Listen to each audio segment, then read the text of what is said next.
السلام علیکم دوستو، ورلڈ ہسٹری میں خوش آمدید۔ آج کی ویڈیو میں ہمارا جو ٹاپک ہے وہ ہے جنگ حطین اور فتح بیت المقدس۔ جنگ حطین 4 جولائی 1187 کو مسیحی سلطنت یروشلم اور ایوبی سلطان صلاح الدین کی افواج کے درمیان لڑی گئی، جس میں فتح کے بعد مسلمانوں نے مزید پیش قدمی کرتے ہوئے بیت المقدس کو مسیحی قبضے سے چھڑا لیا۔ مصر میں فاطمی حکومت کے خاتمے کے بعد صلاح الدین نے 1182 تک شام، موصل، حلب وغیرہ فتح کر کے اپنی سلطنت میں شامل کر لیے۔ اس دوران صلیبی سردار رینالڈ کے ساتھ 4 سالہ معاہدہ صلح طے پایا، جس کی روح سے دونوں ایک دوسرے کی مدد کرنے کے پابند تھے، لیکن یہ معاہدہ محض کاغذی اور رسمی ثابت ہوا۔ صلیبی بدستور اپنی اشتعال انگیزیوں میں مصروف تھے اور مسلمانوں کے قافلوں کو برابر لوٹ رہے تھے۔ 1186 میں مسیحیوں کے ایک ایسے ہی حملے میں رینالڈ نے یہ جسارت کی کہ بہت سے دیگر مسیحی امراء کے ساتھ مدینہ منورہ پر حملہ کی غرض سے حجاز مقدس پر حملہ آور ہوا۔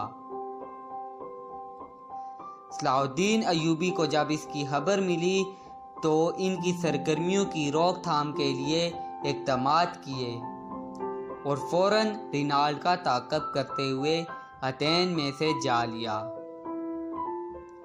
سلطان صلاح الدین ایوبی اور رینالڈ کی افواج کے درمیان حطین کے مقام پر ایک خون ریز جنگ کا آغاز ہوا۔ سلطان نے دشمن کے لشکر پر ایک ایسا آتش گیر مادہ ڈلوایا جس سے زمین پر آگ بھڑک اٹھی۔ چنانچہ اس آتشی ماحول میں 1187 کو حطین کے مقام پر تاریخ کی خوفناک ترین جنگ کا آغاز ہوا۔ اس جنگ کے نتیجہ میں 30,000 مسیحی ہلاک ہوئے اور اتنے ہی قیدی بنا لیے گئے۔ رینالڈ کو گرفتار کیا اور سلطان کے سامنے پیش کیا گیا۔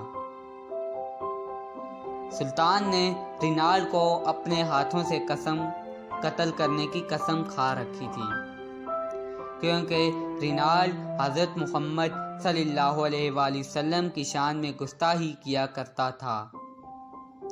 جب رینالڈ کو سلطان کے سامنے پیش کیا گیا تو سلطان نے اپنے ہاتھ سے اس کا سر قلم کیا۔ اس کے اتحادی بادشاہ کے ساتھ وہی سلوک کیا جیسا ایک بادشاہ دوسرے بادشاہ کے ساتھ کرتا ہے، لیکن رینالڈ کے جرائم بہت سنگین تھے، اسی لیے سلطان نے اس کا سر خود قلم کیا۔ اس جنگ کے بعد اسلامی افواج مسیحی علاقوں پر چھا گئیں۔ جنگ حطین میں زبردست شکست کے بعد مسیحیوں کی مملکت یروشلم کمزور پڑ گئی اور کئی اہم شخصیات صلاح الدین کی قید میں چلی گئی۔ ستمبر کے وسط میں صلاح الدین نے عکا، نابلوس، یافا، سیدون، بیروت اور دیگر شہر فتح کر لیے۔ جنگ کے شکست خوردہ مسیحی سور پہنچ گئے، جہاں حطین کے معرکے کے شکست خوردہ کئی مسیحی جنگجو بھی تھے، جن میں بیلین ابیلنی بھی شامل تھا۔ اس نے اپنے اہل خانہ کو واپس لانے کے لیے صلاح الدین سے مطالبہ کیا کہ وہ اسے بیت المقدس جانے کی اجازت دے۔ صلاح الدین نے اس شرط پر اجازت دی کہ وہ 1 دن سے زیادہ قیام نہیں کرے گا، لیکن جب وہ وہاں پہنچا تو ملکہ سبلیہ نے اس سے شہر کا دفاع کرنے کا مطالبہ کرتے ہوئے فوج کی کمان سنبھالنے کی ہدایت کی۔ بیلین نے ان کا مطالبہ تسلیم کرتے ہوئے جنگ کی تیاریاں شروع کر دیں اور شہر میں اشیاء خوردنوش اور اسلحے کا ذخیرہ جمع کرنا شروع کر دیا۔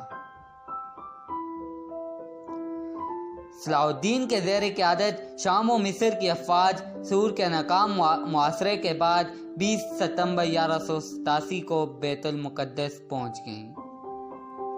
صلاح الدین اور بیلین کے درمیان مذاکرات ہوئے۔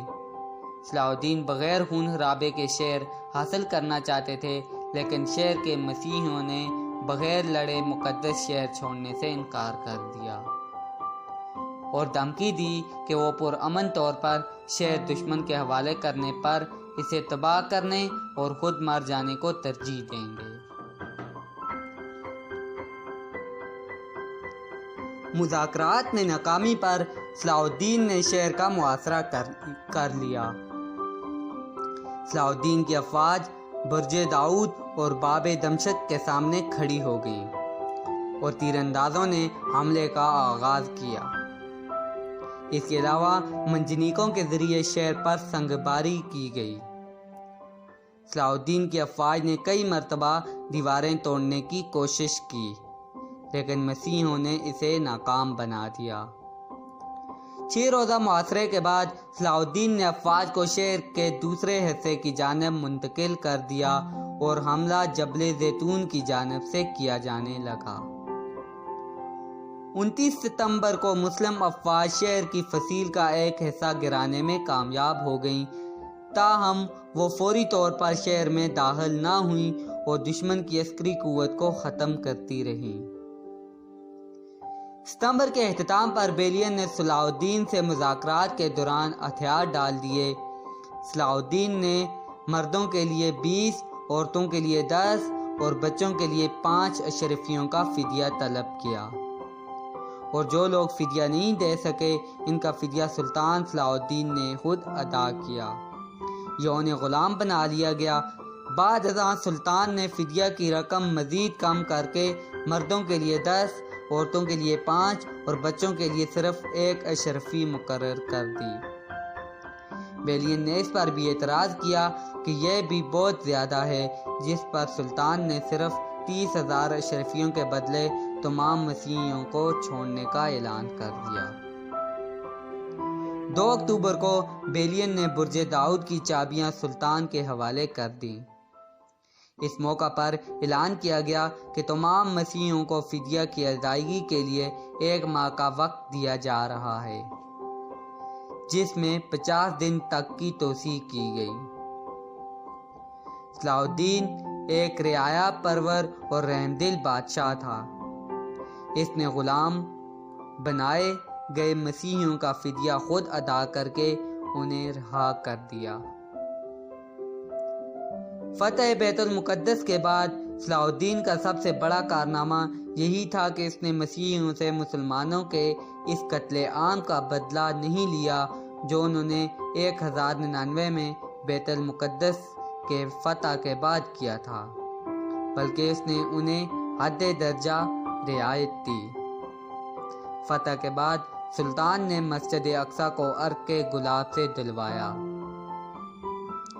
بیت المقدس پر تقریباً 761 سال مسلسل مسلمانوں کا قبضہ رہا۔ 1948 میں امریکہ، برطانیہ، فرانس کی سازش سے فلسطین کے علاقہ میں یہودی سلطنت قائم کی گئی اور بیت المقدس کا نصف حصہ یہودیوں کے قبضے میں چلا گیا۔ 1967 کی عرب اسرائیل جنگ میں بیت المقدس پر اسرائیلیوں نے قبضہ کر لیا۔ تو دوستو یہ تھی ہماری آج کی ویڈیو، جنگ حطین اور فتح بیت المقدس۔ مزید اچھی اور تاریخ ریلیٹڈ ویڈیوز دیکھنے کے لیے چینل کو سبسکرائب اور ویڈیوز کو لائک کریں۔